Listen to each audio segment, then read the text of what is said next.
people of the Pueblos actually came this way to do pilgrimages, and Ute people who this actually was a reservation land knew of the area but not come due to like to do anything really, because in Ute and Navajo culture it's seen as taboo to come to these places, so no one even bothered.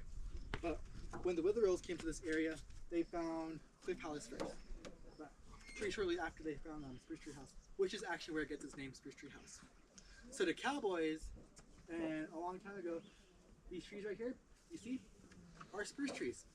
They are not spruce trees though. They're actually Douglas fir. But saying Douglas fir house does not roll off the tongue, does it now? So that's a misconception right there too as well. But you get a good glimpse of what it would have looked like back in the 1880s when people found it, and what archaeologists were able to do, and how they reconstructed it to make it look like what it looks like today.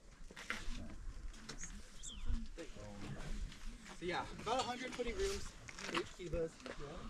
There's actually a very unique feature here at Spruce Tree House, which is like this alcove goes very deep into the actual canyon, a lot deeper than a lot of other sites. And so what you see in the back is kind of like the equivalent of a garage, almost in a way. So it's a big open area in the back. There's actually like an old trash pile that was back there, but someone took it out over time. And so what we see there is evidence of spiritual rituals happening in that area too. And what happens, or I guess a lot of elders from modern Pueblo society say, oh, that must have been a plaza where they would have danced at. But it's very narrow and it's very short. It's about like this tall. Dancing in there doesn't sound fun, so I don't think so personally. But it's a really good feature that I always like to point out. Also, you can see in there too is 2 towers as well as the other buildings.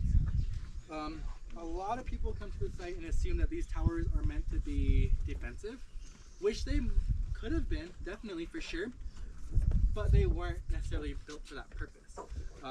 They would have been mostly residential areas that people use, almost like apartments, right? So every apartment has a different story, so almost in that same sort of way. At like Hovenweep, another park pretty close to here, those definitely were for defensive purposes, which is one reason why what led people to actually go into the cliff lines itself. And so we see most of the occupation within the area being on the mesa tops. So we see permanent structures being built around 550 AD, and it takes about 600 years for people to finally move into the cliff.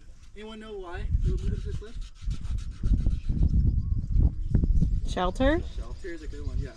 So it is a really good break for like weather, of course. You'll have no precipitation actually getting to your homes. One reason is also for defense.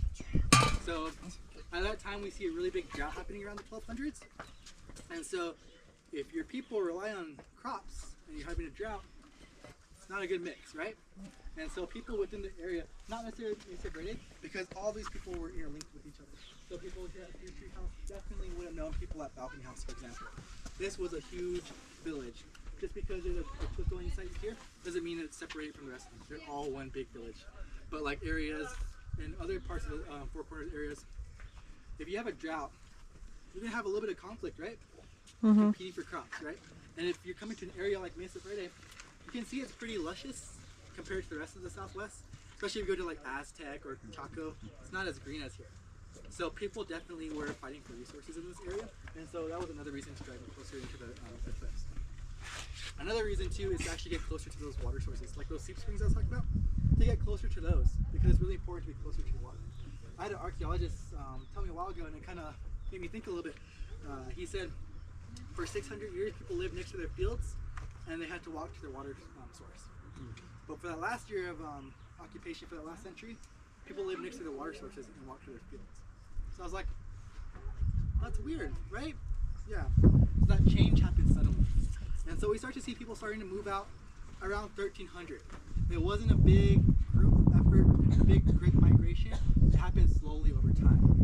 So for Spruce Tree House, we see evidence of it being built around 1200 and that lasting until about 1280. So at that 1280 mark, that's where people were like, okay, this might not work. It's not worth continuing this on. But isn't it amazing what they're able to do in like 80-year span, just here alone? That's amazing. But yeah, around 1300, people started to move out, and they moved south. They moved to areas like Hopi villages in Arizona, in your western pueblos like Acoma, for example, and your Rio Grande pueblos too. There's some evidence pointing to them actually moving as far south as Mexico too as well, but the majority of them would have been into New Mexico and Arizona. And so that's a little bit about this site down here. I also like to talk about the reason why none of you great folks actually go down to this site too. So back in 2015, the site was actually closed. And so if you look on top of the ridge right here, top of the alcove, you'll see a little gray line kind of spanning the entire width of it. That's all concrete. And so early archaeologists tried to stabilize it in the past by using concrete. But remember how I was telling you like seep springs and how sandstone works and it's really porous? Cement doesn't do the same thing. So what happens is that that layer of cement is actually holding a lot of moisture back. So in the effort to save it, they did a lot more damage to it by putting that cement in there. And you'll also see those gutters along it too. Those also help as well, but they're not great, right? And actually you can see a little bit of where a lot of rock falls. You get a little bit of a cavity above that also where the powerhouse is at. All those fell. And so here we are sitting here underneath the shade for some of you lucky folks. And just look at it. So unfortunately it is closed. And I can actually show you a picture of what it would look like in that process of people actually put cement in there. And you're like, oh, you probably should do that.